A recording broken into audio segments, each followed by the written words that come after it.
నమస్తే, welcome to #you నేమి రాజేష్. తెలంగాణలో అతిపెద్ద చర్చ జరుగుతోంది మల్లారెడ్డి దారేటు అని.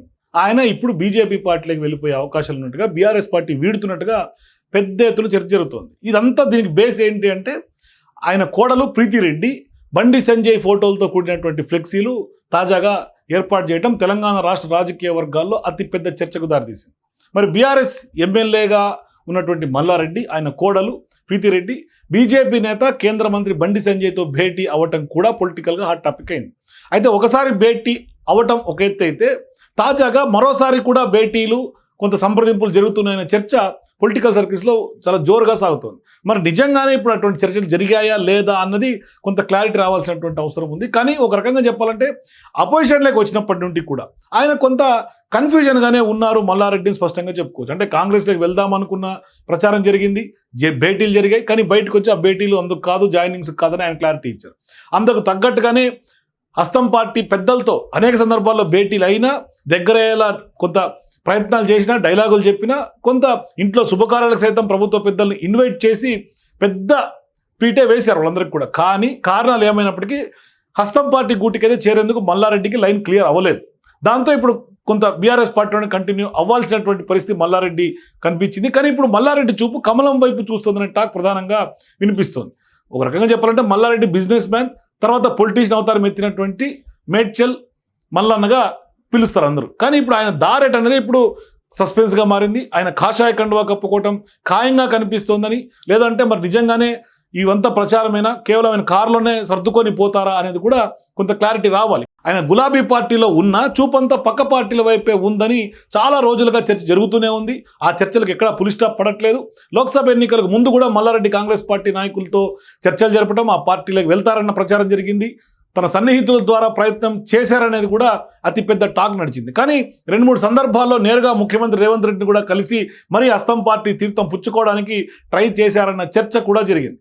మరి ఎలా గెలుస్తావో చూస్తారంటూ అధికారంలో ఉన్నప్పుడు రేవంత్ను తొడగొట్టి సవాల్ చేసినటువంటి మల్లారెడ్డి ప్రతిపక్షంలోకి మారగానే రేవంత్ రెడ్డిని తన మనవరాలు పెండ్లికి పిలిచి మనవలతో సీఎం కాళ్ళు మొక్కించారు. లాస్ట్కు బెంగళూరు వెళ్ళి కర్ణాటక డిప్యూటీ సీఎం డీకే శివకుమార్ని కూడా కలిసి వచ్చారు మల్లారెడ్డి. అయినా కాంగ్రెస్ గూటికి చేరేందుకైతే మాత్రం లైన్ క్లియర్ అయినట్టుగా కనిపించట్ల. దీంతో తప్పనిసరి పరిస్థితిలో బీఆర్ఎస్లోనే కొనసాగుతున్నటువంటి మల్లారెడ్డి ఎంతో అవసరమైతే తప్ప పెద్దగా పార్టీ కార్యక్రమంలో పాల్గొనడం లేదనే చర్చ కూడా జరుగుతుంది. అంటే ఆయన ఏమైనా బీఆర్ఎస్లో అసంతృప్తిగా ఉన్నారనే చర్చ కూడా లేకపోలేదు. మరి ఇప్పుడు అధికార కాంగ్రెస్లో చేరదాం అనుకుంటే సాధ్యం కాలేదు. కాబట్టి కనీసం బీజేపీలకైనా, ఎందుకంటే కేంద్రంలో బీజేపీ పార్టీ అధికారంలో ఉంది, మరోవైపు కూటమి ప్రభుత్వం ఆంధ్రప్రదేశ్లో ఉంది, కొంత ఆయన బాలన్ బాటం కూడా టీడీపీ నుంచి ఆయన పార్టీకి రాజకీయాలకు తెరంగేట్రం చేశారు. కాబట్టి సో ఇట్లా బీజేపీలకైనా వెళ్దామన్న ఆలోచన మల్లన్న చేస్తున్నట్లుగా తెలుస్తుంది. అందుకోసం తనదైనటువంటి స్టైల్లో పావులు కదుపుతున్నట్లుగా టాక్ అయితే వినిపిస్తుంది. తన ఎంట్రీ కంటే ముందు తన కోడలు ప్రీతిరెడ్డిని బీజేపీలో పంపించేందుకే మల్లారెడ్డి తాజాగా ప్లాన్ చేస్తున్నట్టుగా తెలుస్తోంది. మరి ఈ క్రమంలోనే కేంద్ర మంత్రి బండి సంజయ్తో కూడా మల్లారెడ్డి కోడలు ప్రీతిరెడ్డి భేటీ అయ్యారనే వార్తలు పెద్ద ఎత్తున ప్రచారంలోకి వచ్చాయి. తాజాగా బోనాల సందర్భంగా పాత బస్తీలో మేకల మండికి చెందినటువంటి ఒక బీజేపీ నేత ఇంట్లో బండి సంజయ్తో ప్రీతిరెడ్డి లంచ్ మీటింగ్లో పాల్గొనడమే రాజకీయ వర్గాల్లో హాట్ టాపిక్గా మారింది. మరి ప్రీతిరెడ్డి బండి సంజయ్తో ఫోటోలతో కూడినటువంటి ఫ్లెక్సీలు కూడా ఏర్పాటు చేయడం అతిపెద్ద చర్చకు దారితీసింది. మరి బీఆర్ఎస్ ఎమ్మెల్యే కోడలైనటువంటి ప్రీతిరెడ్డి బీజేపీ నేత కేంద్ర మంత్రి బండి సంజయ్తో భేటీ అవటమే పొలిటికల్గా హాట్ టాపిక్. మరి ప్రస్తుతం మల్లారెడ్డి విద్యా సంస్థల బాధ్యతలు కూడా ప్రీతిరెడ్డి చూస్తున్నారు. మరోవైపు 2023 అసెంబ్లీ ఎన్నికల్లో మల్లారెడ్డి గెలుపు కోసం విస్తృతంగా ప్రచారం చేశారు. మరి ఆ భేటీ తర్వాత తాజాగా ఐటీ రైడ్స్ కూడా అయినాయి. మల్లారెడ్డి ఇంటిపైన, ప్రీతిరెడ్డి ఇంటిపైన, అట్లాగే కొడుకు భద్రారెడ్డి ఇంటిపైన, వాళ్ళ బంధువుల ఇంట్లపైన ఐటీ రైడ్స్ అయినాయి.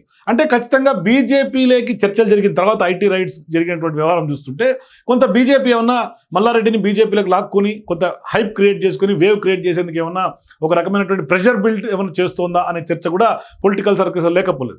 మరోవైపు 2024 లోక్సభ ఎన్నికల్లో కూడా మల్లారెడ్డి తనయుడుగానటువంటి భద్రారెడ్డిని బరిలో దింపాలని అనుకున్నా ఆ తర్వాత ఆలోచన విరమించుకున్నారు. అప్పుడు అది కుదరలేదు.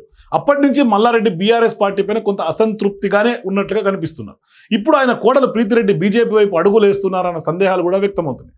మరోవైపు మల్కాజ్గిరి ఎంపీ ఈటల రాజేందర్ కూడా బండి సంజయ్కి మధ్య జరిగినటువంటి గ్యాప్ ఏదైతే ఉందో ఆ గ్యాప్ పెరుగుతున్నటువంటి నేపథ్యంలో ఇద్దరి మధ్య కోల్డ్ వార్ రచ్చకెక్కినటువంటి సందర్భంగా గత పార్లమెంట్ ఎన్నికల్లో బీజేపీ టికెట్ కోసం ఆశించినటువంటి ప్రీతిరెడ్డితో బండి సంజయ్ భేటీ అవటమే ఇప్పుడు అతిపెద్ద చర్చ. మరి మల్కాజ్గిరి నియోజకవర్గంలో మల్లారెడ్డి కుటుంబానికి ఉన్నటువంటి రాజకీయ పలుకుబడి నేపథ్యంలో ప్రీతిరెడ్డిని ఉపయోగించుకొని ఈటల రాజేందర్ కూడా చెక్ పెట్టేందుకు బండి సంజయ్ ఏమన్నా అతిపెద్ద మాస్టర్ స్కెచ్ వేస్తున్నారన్న చర్చ కూడా పొలిటికల్ సర్కిల్స్లో ఉంది. మరి ఇప్పుడు రాజకీయ సమీకరణాలు ఎట్లా మారితే ఏ విధంగా ఉంటే మరి నిజంగానే బీజేపీలోకి మల్లారెడ్డి చేరుతారా లేదా అన్నది మాత్రమే సస్పెన్స్గా ఉంది. మరి నిజంగానే ఆయన బీఆర్ఎస్లో కొంత ఇబ్బందికి గురవుతున్నారా, మరి ఎందుకు బీజేపీకి రావాలనుకుంటున్నారని, నిజంగా ఆయన ఉద్దేశం ఏమై ఉంటుంది అనేది మాత్రం మీ అభిప్రాయం నాకు కింద కామెంట్స్ తెలియజేయండి. చూద్దాం భవిష్యత్తులో ఏం జరుగుతుంది. ఎందుకంటే ఆయన వెళ్తారా లేదా బీఆర్ఎస్లోనే అడ్జస్ట్ అయిపోతారా, ఇదంతా కూడా భవిష్యత్ రాజకీయం నిర్ణయించే అవకాశం ఉంటుంది. చూద్దాం. For more videos please watch #.